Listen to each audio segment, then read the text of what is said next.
Buenos días, mi nombre es Fabio Adolfo Camelo Quevedo y mi grupo está conformado por Astrid Avendaño y Estefanía Alquero.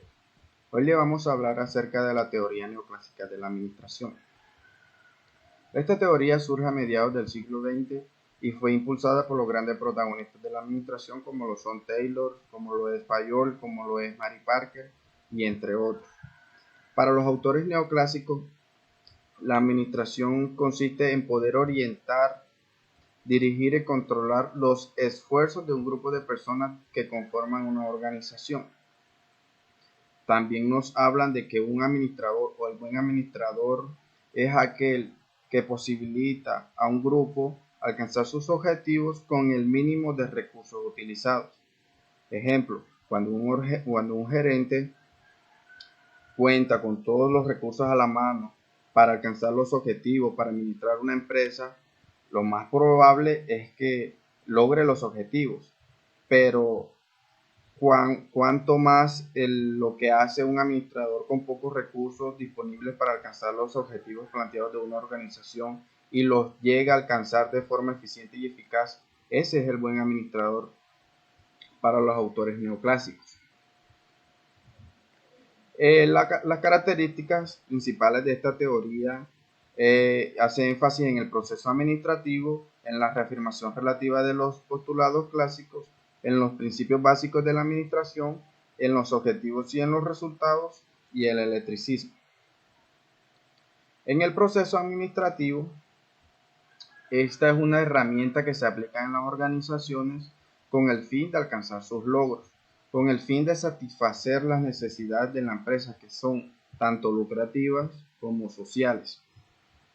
Aquí el gerente, si hace sus labores de forma eficiente y eficaz dentro de la organización, lo más probable es que los objetivos sean alcanzados en la meta que fue planteada.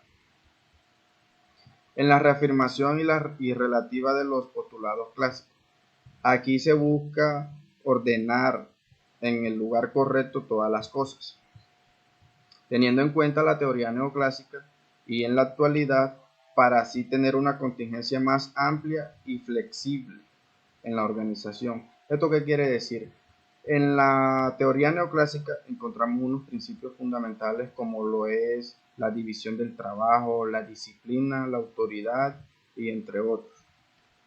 En la división del trabajo encontramos que es cuando la persona que va a ocupar dicho cargo en una organización, entre más especializada esté en ese puesto que se le va a asignar, los resultados van a ser los mejores.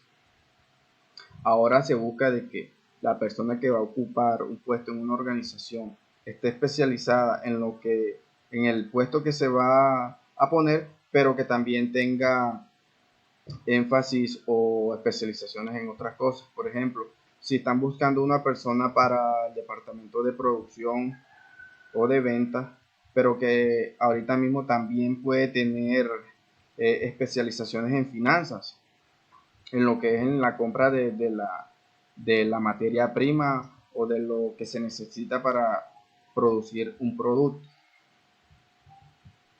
También encontramos que hace énfasis en los principios generales de la administración. Aquí la teoría busca o se preocupa por establecer normas o principios en la organización. También se enfatiza en cómo yo planeo, cómo yo organizo, cómo yo dirijo y cómo yo controlo. ¿Por qué? Porque no siempre en el proceso administrativo, en los principios de la administración, que lo que es planear, organizar, dirigir y controlar, las cosas se hacen como uno las planea. Entonces, cuando uno hace una retroalimentación de cómo estoy yo planeando y en qué me estoy equivocando, para así buscar la solución a los problemas o a las fallas o a las falencias que se están presentando, tanto en cómo yo planeo, en el cómo yo organizo, en el cómo yo dirijo y en el cómo yo controlo. Énfasis en los objetivos y en los resultados. Esto quiere decir que la organización está estructurada, está orientada en pro de los objetivos, en pro de los resultados. porque toda organización está hecha con el fin de tener un lucro, de tener una actividad económica que le genere ingresos, ¿cierto? Cuando se manejan desde las políticas, desde las relaciones humanas dentro de la empresa y fuera de ella, eh, con esto se logra alcanzar los objetivos. Estos son procesos, subprocesos que se tienen en cuenta en la empresa para alcanzar un objetivo planteado. Cuando una empresa implementa el proceso administrativo de forma correcta y todas estas características que tiene esta teoría o que nos muestra esta teoría, es con el fin de que la empresa evolucione, de que la empresa mejore sus procesos, sus procedimientos. Desde el proceso desde el proceso de la administración hasta las relaciones, hasta lo de recursos humanos y todo este tipo de campos que se encuentran dentro de una organización. A continuación, mis compañeras le van a hablar un poco más profundo y prácticamente en lo que se divide esta teoría en función de la estructura organizacional. Gracias. Buenos días, mi nombre es Irley Estefania Ikerke. Voy a continuar con la exposición del día de hoy, teoría neoclásica de la administración. Bueno, continuamos con el etnicismo. Esto hace referencia a toda la recolección de datos y de contenidos de todas las teorías administrativas. Como podemos ver, la teoría de las relaciones humanas, la teoría de la burocracia, la teoría estructuralista, la teoría de comportamiento, teoría de la matemática y la teoría de los sistemas. Esto hace referencia a que en la administración, para nosotros poder tener un buen manejo de nuestra organización o de nuestra empresa, tenemos que tener un alto conocimiento de todas las teorías que hacen énfasis a la administración. En la teoría neoclásica hace énfasis a las 4 funciones administrativas, como lo es la planeación, la organización, la dirección y control. Cuando hablamos de la planeación, nos referimos a qué es lo que vamos a hacer dentro de nuestra organización. Cuando hablamos de organizar, hablamos de cómo lo vamos a realizar. La dirección hace referencia a qué es lo que vamos a hacer para que eso se haga realidad. Y en el control, cómo se está realizando dicho manejo o función administrativa. En los principios de la teoría neoclásica hace referencia a la división del trabajo, a la especialización de tareas y funciones, el orden jerárquico y la amplitud administrativa. Cuando hablamos de división del trabajo, esto permite descomponer los procesos o las tareas a los encargados de cada proceso. Esto hace que se reorganice la estructura de la organización para que cada persona se enfoque en su labor y así poder tener un resultado mucho más eficiente. Cuando hablamos a la especialización de tarea, se hace a la área más que todo del trabajo y de cargo. Hace referencia también a que cada persona se especialice en una labor específica para que así pueda llevar a cabo esa función. Cuando hablamos de orden jerárquico, es como cómo está conformada la empresa, los niveles de responsabilidad de mayor a menor y el orden que cada persona tiene a cargo, los departamentos y etcétera. Cuando hablamos de amplitud administrativa, esto hace referencia a que nos permite asignar a los administradores de la cantidad de subordinados que pueden supervisar y controlar. Esto quiere decir que cada persona al mando debe tener una cantidad de subordinados a los cuales debe guiar al momento de realizar algún proceso administrativo.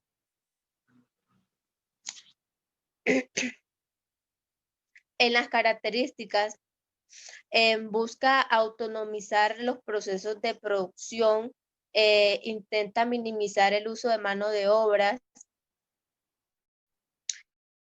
la cantidad de trabajadores que están directamente relacionados al crecimiento de la organización, el apoyo a la organización formal. ¿Esto qué quiere decir? Son las características que reúne todo lo que hemos hablado anteriormente sobre la organización de la empresa, ¿sí? En las ventajas, una de las ventajas que tiene es que optimiza los resultados de las empresas pequeñas, estructura simple y fácil de entender, maximiza el rendimiento de la productividad, la clara definición de tareas y responsabilidades, la implementación y contención sencilla.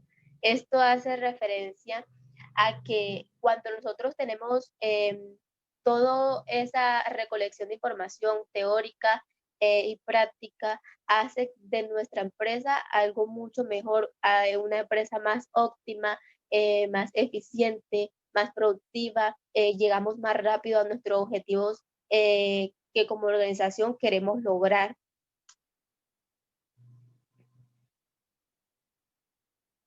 En las desventajas, reducción del personal, autoridad única y directa, centralización de la dirección en una empresa, responsabilidad del director de extralimitarse en sus funciones. ¿Esto qué quiere decir? Son una de las desventajas que como organización en muchas áreas se presentan. Son cosas que van relacionadas, pero que muchas veces no se hace con la intención de dañar a ninguno de los trabajadores.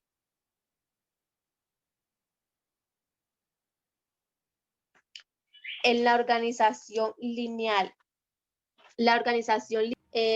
tenemos la organización lineal que es un poco más directa, es única en autoridad, es utilizada por pequeñas empresas que se enfocan más que todo en la realización de un producto o de pocos productos.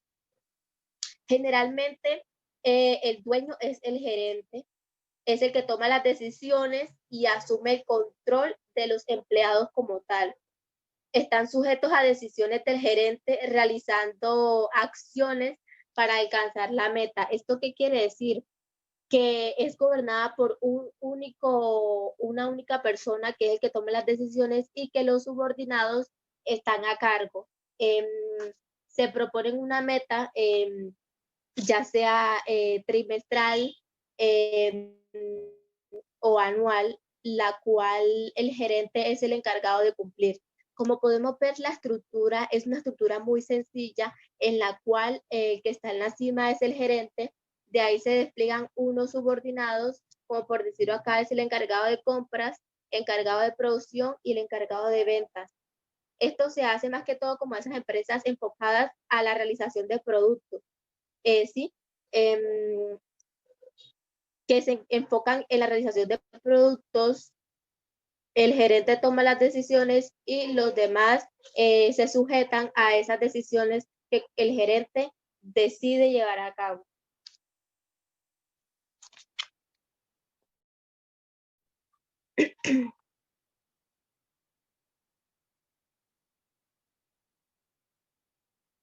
En las características, como lo decía, era de autoridad lineal o única, líneas formales de comunicación y aspecto piramidal.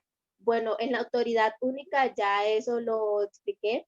Decía que es comandado por el dueño, que es generalmente el gerente. En las líneas formales o de comunicación, esto se hace que el gerente centra la comunicación de manera de ascender y formal, es decir, que son limitadas las relaciones formales que son establecidas en el organigrama, ¿sí? Como lo decía, el gerente es el único encargado de tomar las decisiones y los subordinados están para efectuar y llevar a cabo esa decisión que el gerente desea tomar. En el aspecto piramidal es debido a la centralización que toma las decisiones y a la autoridad lineal sobre los subordinados. Se representa de forma de organización y de tipo piramidal. Como por decirlo, el gerente va de primero, después va como un auxiliar, que es por decirlo así, el subordinado del gerente, y así sucesivamente.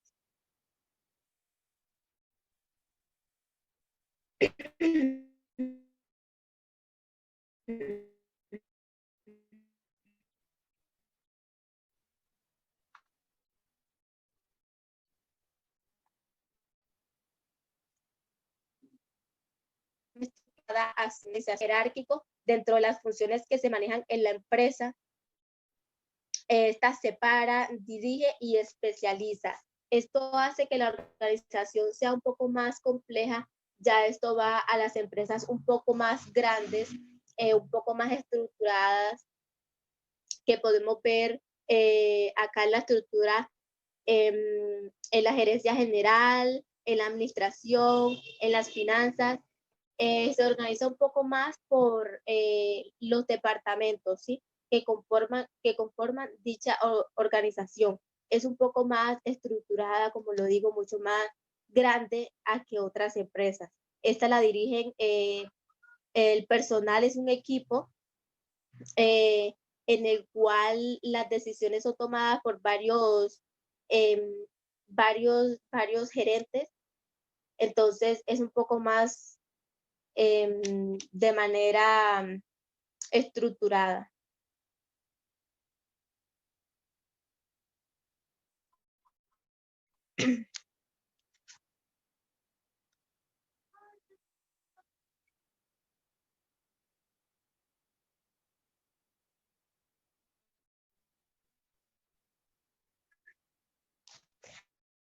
Acá podemos ver qué es autoridad, función dividida.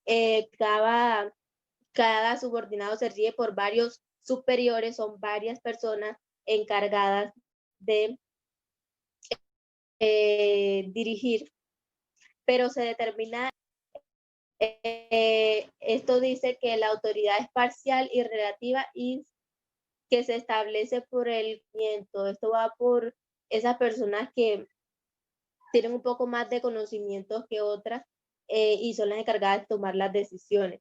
Tiene líneas directas de comunicación. Podemos decir que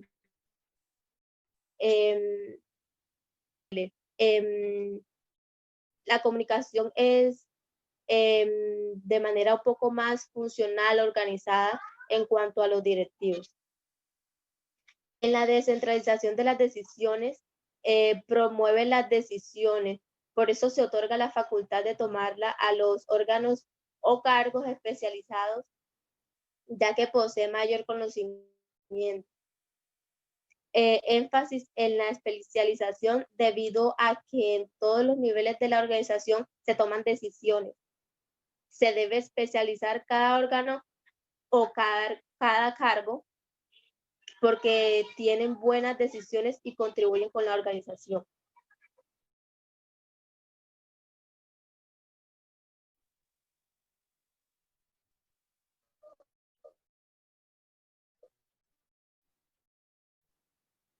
El siguiente, por favor. Acá podemos decir que es lineal y funcional. Proporciona un tipo de organización más completa y compleja. Mantiene la relación entre sí. Ejemplo, órganos de ejecución y de asesoría, órganos de apoyo y de consultoría.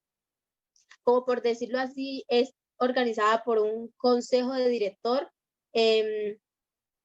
Va mucho más abajo la administrativo, esa y la contabilidad, ¿sí? Va que todo un poco más organizada. También se hace referencia a la combinación de enfoques, intenta incrementar las ventajas y reducir las desventajas de los tipos anteriores de la organización.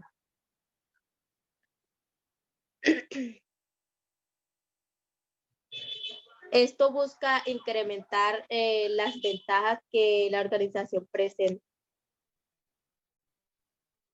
Fusión de la estructura lineal como estructura funcional. Cada órgano se reporta a una autoridad única. Sin embargo, recibe asesoría y servicios especializados.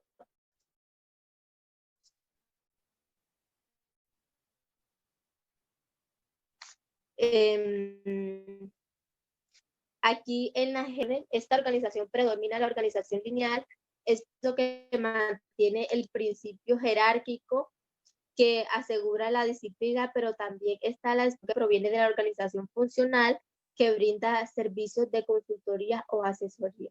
Esta línea es algo muy funcional, va mucho más organizada, se toma un consejo, un director, va por departamentos, por decirlo así. Cada departamento tiene en el departamento administrativo va la secretaría, la contabilidad, y así por decirlo así, por funciones.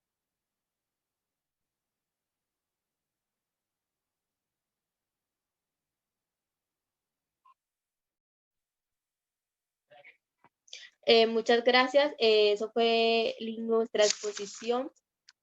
Espero que hayan entendido un poco más. Quedo atenta a algunas dudas, inquietudes que puedan tener. Muchísimas gracias.